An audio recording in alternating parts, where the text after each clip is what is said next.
নমস্কার বন্ধুরা, আজকে বিশ্ব স্বাস্থ্য দিবস।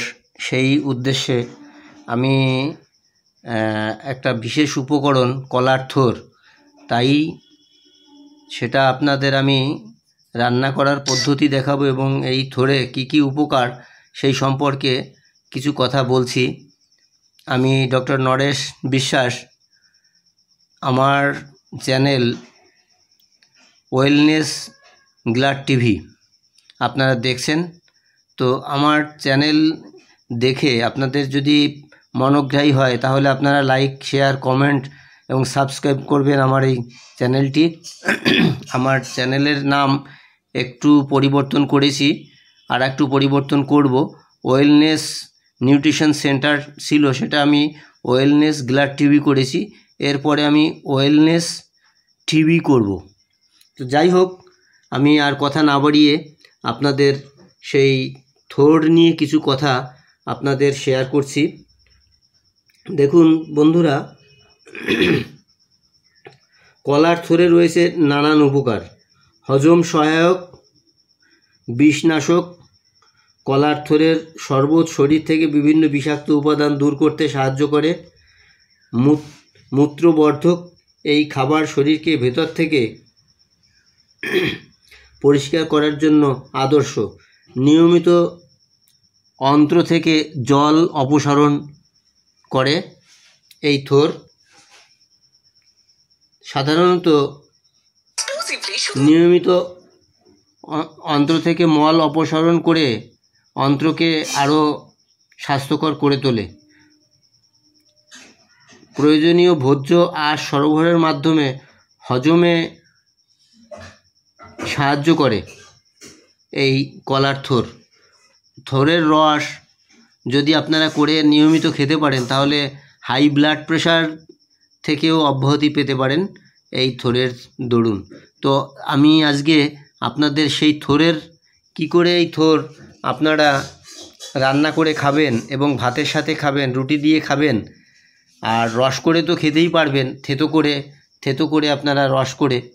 তো আমি সেটা এখন আপনাদের একটু দেখাই। এখন আসুন, এই থোর আমি কেটে নিয়েছি। কেটে নিয়ে তারপরে এরকমভাবে কুচি কুচি করে কেটেছি। কেটে কিছুক্ষণ আগে যদি আপনারা নুন মাখিয়ে ভালো করে একটু রেখে দেন, তারপরে ধরুন 10 মিনিট বাদে, বা যদি আর একটু সময় দিতে পারেন তাহলে ভালো হয়, আধা ঘন্টা। তো 10 মিনিট বাদে আপনারা সেই থোরটাকে ভালো করে ওই চটকাবেন, ভালো করে চটকাবেন। চটকিয়ে তারপরে পরপর আপনারা, আমি এখন দেখাচ্ছি, সেইভাবেই রান্নাটা করবেন। তো বন্ধুরা, প্রথমে ওই একটু সামান্য তেল দেবেন। তেল দেওয়ার পরে কাঁচা লঙ্কা আর সর্ষে ছেড়ে দেবেন। তারপরে যে থোরগুলো রাখা ছিল সেই থোরগুলো আপনারা কড়াইতে দিয়ে দেবেন। তো ভালো করে নেড়ে চেড়ে কড়াইতে দিয়ে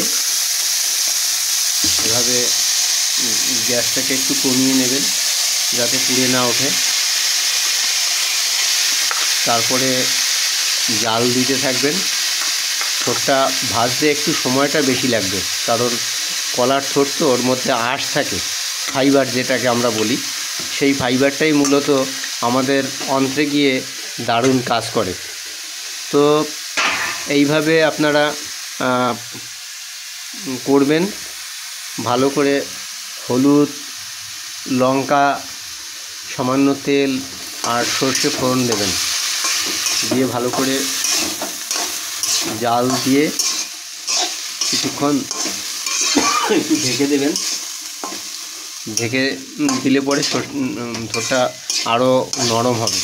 কারণ যদি থোরটা অনেক সময় একটু কষ ধরনের লাগে, তাহলে যাদের সুগার নেই তাদের জন্য যদি করেন তাহলে একটু সামান্য মিষ্টি দিয়ে দিতে পারেন ওর মধ্যে, মানে চিনি দিয়ে দিতে পারেন। আর তা না হলে যদি যেমন 2-3 রকমের কলা হয়, যে কলাগুলো আমরা সাধারণত খেয়ে থাকি, যেমন কাঁচকলা, যেটাকে আনাজি কলাও বলে, আর হচ্ছে বিচি কলা যেটাকে বলা হয়, সেই কলাটা থোড় বিশেষ করে সুস্বাদু বেশি হয়, মিষ্টি লাগে স্বাদে। তো তারপরে পাকা কলার থোড়ও আপনারা খেতে পারেন। তো এইভাবে আপনারা জাল দেবেন, আমি পদ্ধতিটা পুরোটাই দেখাবো। তো আমি সিদ্ধ করে থোড়টাকে ভালো করে একটু ঢাকা দিয়ে তারপরে নেড়ে চেড়ে ভালো করে আবার একটু ফোড়ন দিয়ে নামিয়ে ফেলবো। তো কাঁচা লঙ্কা, হলুদ আর হচ্ছে পরিমাণ মতো স্বাদ মতো নুন, এটা দিয়ে এইভাবেই সিদ্ধ করা হচ্ছে। তো আমি ঢাকা দিয়ে দিয়েছিলাম, তো 10-15 মিনিটের মধ্যে হয়ে যাবে। কারণ হচ্ছে কি, থোড়টা তো একটু হার্ডি হয়, তাই ভালো করে নেড়ে চেড়ে নিতে হবে। আর নামানোর আগে যদি একটু স্বাদ আপনারা অনুভব করতে চান, তাহলে ওই 1 চামচ 1 TSF 1 চামচ পরিমাণ ঘি নামানোর আগে দিয়ে নেড়ে চেড়ে নামিয়ে ফেলবেন, তাহলে আপনাদের স্বাদটাও কিন্তু দুর্দান্ত হবে। আর ভাত রুটি দিয়ে আপনারা খেতে পারবেন। আমার কিন্তু থোড় ভাজা রেডি। এবারে এই থালায় নামাতে হবে। তো বন্ধুরা, এইভাবে আপনারা থোড় খান এবং উপকৃত হন। আজকে বিশ্ব স্বাস্থ্য দিবস, তাই আমি আপনাদের এই থোড়ের উপকরণটি দেখালাম। যাদের প্রেশার আছে তারা অবশ্যই কিন্তু থোড় খেতে ভুলবেন না। আর আমার রান্নাটা কিন্তু দুর্দান্ত হয়েছে, একটু চেখে দেখি। ও দারুণ দারুণ, লোভ দেবেন না প্লিজ। তো এইভাবে আপনারা খেয়ে উপকৃত হবেন। আর আপনারা ভালো থাকুন। যদি আমার এই উপকরণ আপনাদের মনোগ্রাহী হয়, ভালো লাগে, তাহলে অবশ্যই লাইক, শেয়ার, কমেন্ট করবেন এবং সাবস্ক্রাইব করবেন আমার এই চ্যানেল। ধন্যবাদ।